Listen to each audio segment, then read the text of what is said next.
চারজন ছিল, আমাকে ভয় পেয়ে গেছে, ও পিঠে গোলারও পাথরে মেরেছে। আমি ওটা করে রেখেছি। কে করে? ওরা কজন ছিল? যারা চারজন ছিল, ওরা কি বললো? যে ভয় পেয়ে গেছে, বলে তোরে মেরে দেবো। কেন কেন? ওই আমি দেখে ফেলেছি তো সমস্যা। ওরা কি মেয়েটাকে নিল, তুলে নিল কিছু টাকা খাওয়ার জন্য। তুমি সমস্যাটা কি দেখেছিলে? সমস্যাটা হচ্ছে ওরা 50,000 টাকা চেয়েছে। কার কাছ থেকে? ওই মেয়েটা দেখে দিয়ে টাকা নেবে কিছু। আনন্দ? হ্যাঁ, আনন্দ কি করেছে? ও পিঠে পাথরে দিয়েছে। দিয়ে পুকুরে। নাবালিকার উপর পাশবিক অত্যাচার, পুকুর থেকে উদ্ধার দেহ। প্রতিবাদ জানিয়ে মোমবাতি হাতে পথে নামলেন মমতা বন্দ্যোপাধ্যায়। জিরো টলারেন্সের বার্তা দিলেন মুখ্যমন্ত্রী শুভেন্দু। ক্ষোভে ফুঁসছে বারুইপুর। রবিবার দফায় দফায় উত্তেজনা, জাস্টিস চেয়ে পথে নামলেন মমতা বন্দ্যোপাধ্যায়। ঘটনাকে কেন্দ্র করে উত্তাল বাংলার রাজনীতি।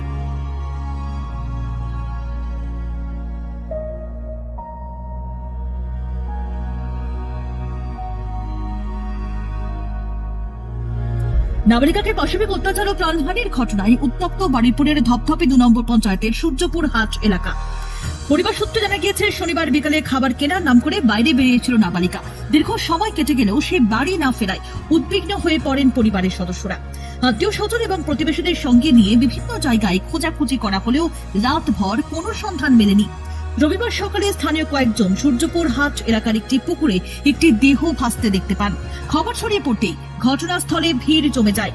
পরে পরিবারের সদস্যরা সেখানে পৌঁছে দেহটি শনাক্ত করেন। তারপরই দফায় দফায় উত্তপ্ত হয় এলাকা। রাস্তায় আগুন জ্বালিয়ে চলে বিক্ষোভ। দোষীদের শাস্তির দাবিতে সরব হন এলাকার মানুষজন। 10.5 থেকে 11 বছর বয়স এই বাচ্চাটাকে আমাদের এখানে কিছু আরএসএস দুর্নীতিবাজ মানে কি একদম নৃশংসভাবে এই বাচ্চাটাকে করে এবং এই বাচ্চাটাকে বস্তার মধ্যে দিয়ে জলে ডুবিয়ে রাখে। আমরা চাই এবং আমরা প্রত্যেকেই চাই আগামী যেন কোনো বাচ্চা এইভাবে না হত্যা করে, এবং আমাদের এই বাচ্চাটাকে যে যারা এই সমস্ত দুষ্কৃতীরা যারা এইভাবে হত্যা করেছে, আমরা চাই অবিলম্বে সরকারের কাছে আবেদন করছি ইমিডিয়েটলি ওদেরকে ধরে অ্যাকশন যেন নেয়, এবং যেন আমরা দাবি করছি ফাঁসির দাবি চাইছি। কেন সে নেতা নেই? কেন বিজেপির নেতাগুলো কোথায়? আনুন। বললো সেও পালিয়েছে, নেতাগুলো কোথায়? আনুন এখানে নেতাগুলো এখানে আনুন, এনে দেখান। আপনারা এরা তুলুন। হ্যাঁ, বিজেপির নেতা এমন কোন নেতা নেই যে নেতা নেই, সব জায়গায় ঢালা জায়গা ছুটছে। আজ এই জায়গায় নেই কেন? আজ একটা গরিবের মেয়ে, মুসলিমের মেয়ে ক্ষতি হয়েছে বলে আজ এই জায়গায় কোনো বিচার নেই, কোনো কিছু নেই। হ্যাঁ, পুলিশ ধরে তাকে ছেড়ে দিচ্ছে। স্থানীয়দের দাবি, খাবার কেনার জন্য বাইরে বেরিয়েছিল কিশোরী, যার অভিযুক্ত তাকে জোর করে তুলে নিয়ে যায়। এলাকার মানুষ অভিযুক্তদের পুলিশের হাতে তুলে দিলে স্থানীয় এক বিজেপি নেতার প্রভাবে পুলিশ অভিযুক্তদের ছেড়ে দেয় বলে অভিযোগ।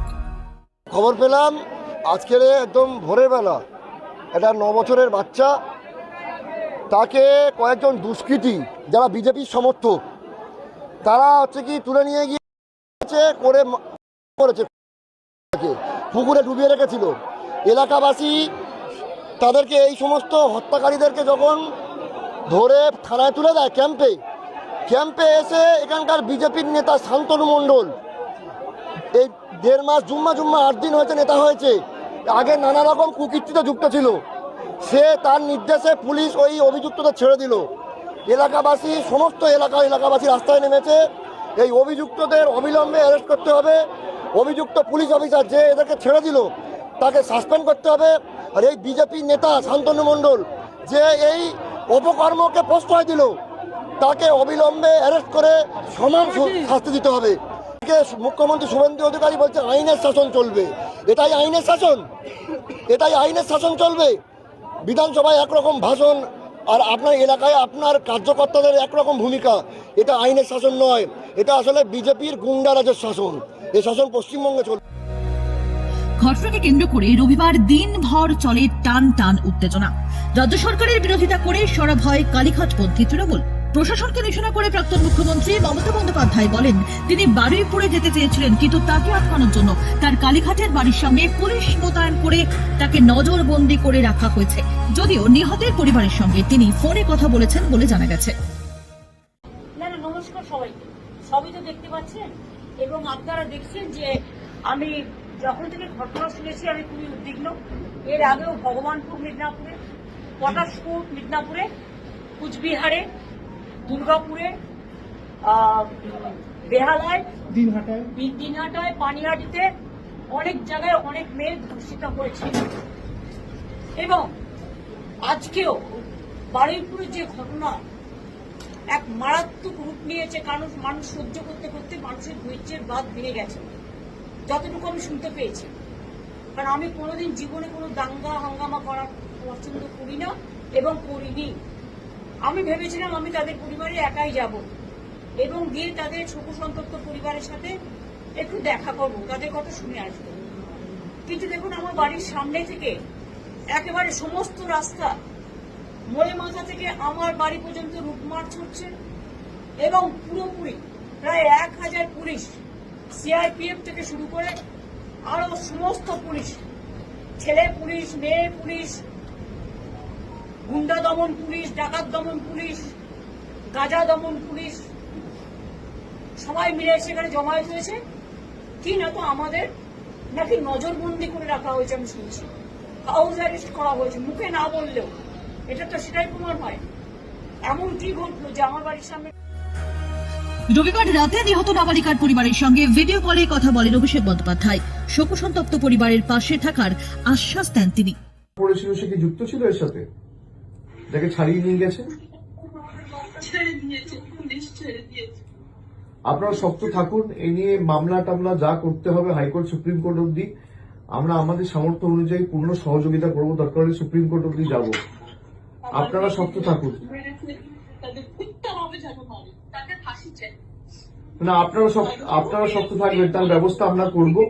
দিদি নিজে যেতে চেয়েছিল, আপনারা জানেন এখানে আমাদের পুলিশ দিয়ে আটকে রাখা হয়েছে। আমি তাড়াতাড়ি যাব আপনাদের সাথে দেখা করতে। আপনারা নিজেরা শক্ত থাকুন। ঘটনায় জড়িত কাউকে রেয়াত করা হবে না বলে স্পষ্ট হুঁশিয়ারি দিয়েছেন মুখ্যমন্ত্রী শুভেন্দু অধিকারী। ইতিমধ্যেই নিহত কিশোরীর পরিবারের সঙ্গে তিনি কথা বলেছেন।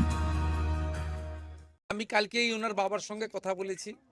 ওনার বাবা বিচার চেয়েছেন। জঘন্যতম ঘটনা, সিট গঠন হয়েছে। পরিবারের পক্ষ থেকে 4 জনের বিরুদ্ধে অভিযোগ দেওয়া হয়েছিল, 2 জনকে গ্রেপ্তার করা হয়েছে, 3 জনকে ডিটেন্ট করা হয়েছে, যাদের সঙ্গে পলাতক 2 আসামির ফোনে কথোপকথন পেয়েছে পুলিশ। পুরো আইজির নেতৃত্বে পুলিশ, এসটিএফ সবাই কাজ করছেন। ওনার পরিবার যা যা চেয়েছেন সরকারের কাছে, সেই কাজ সরকার করছে। আমি আশা করি যে তদন্তের মাঝপথে আমার না বলাই ভালো, কিন্তু এটুকু আমি বলে দিচ্ছি, পরিবার যেভাবে জাস্টিস চেয়েছেন, পরিবার সরকার এবং পুলিশের কাছ থেকে যে যে সহযোগিতা চেয়েছেন সেটা তারা পাবেন। মোট 4টি মামলা হয়েছে। একটি এই জঘন্যতম অপরাধের মামলা ছাড়া আরো 3টি মামলা হয়েছে। সম্ভবত আমি এখনই বলবো না, আমি কাউকে ক্লিয়ারেন্স দিতে চাই না, পুলিশ বলবে। যেটা মব লিঞ্চিং হয়েছে, এর পিছনে একটা কমিউনাল অ্যাঙ্গেল ছিল। রেল লাইনে যেভাবে রেলপথকে উপড়ানো হয়েছে, আমাদের অতীত ইতিহাস মনে পড়ছে।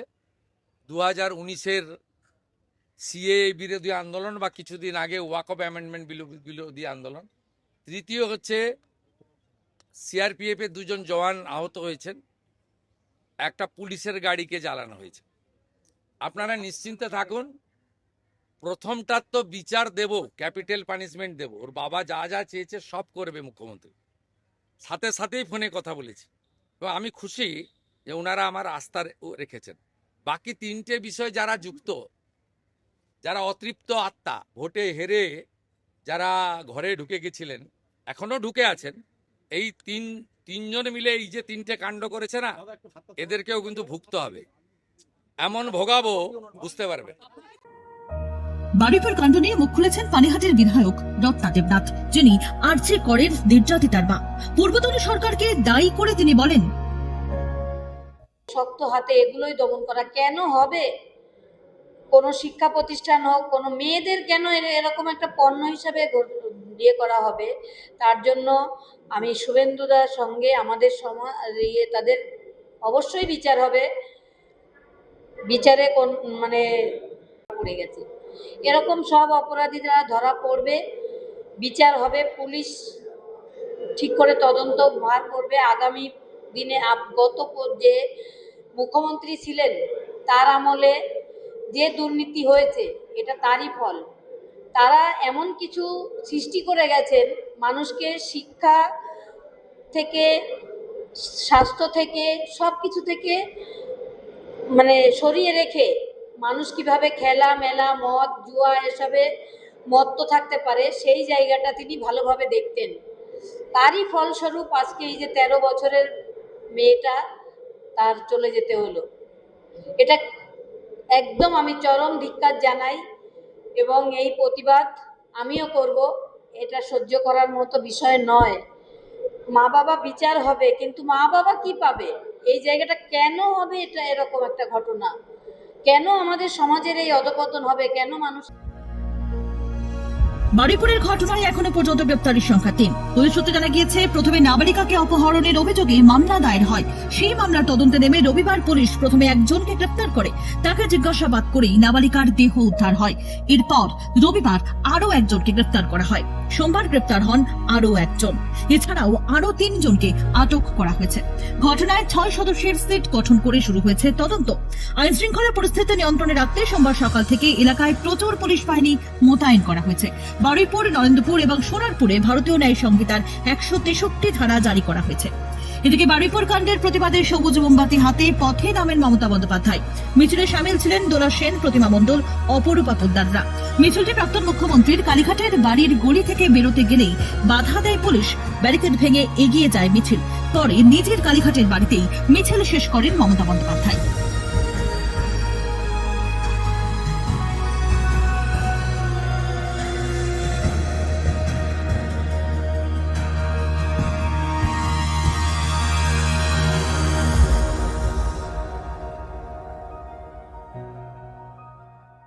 আরো লেটেস্ট খবরের আপডেট পেতে ফলো করুন রাতদিন.in।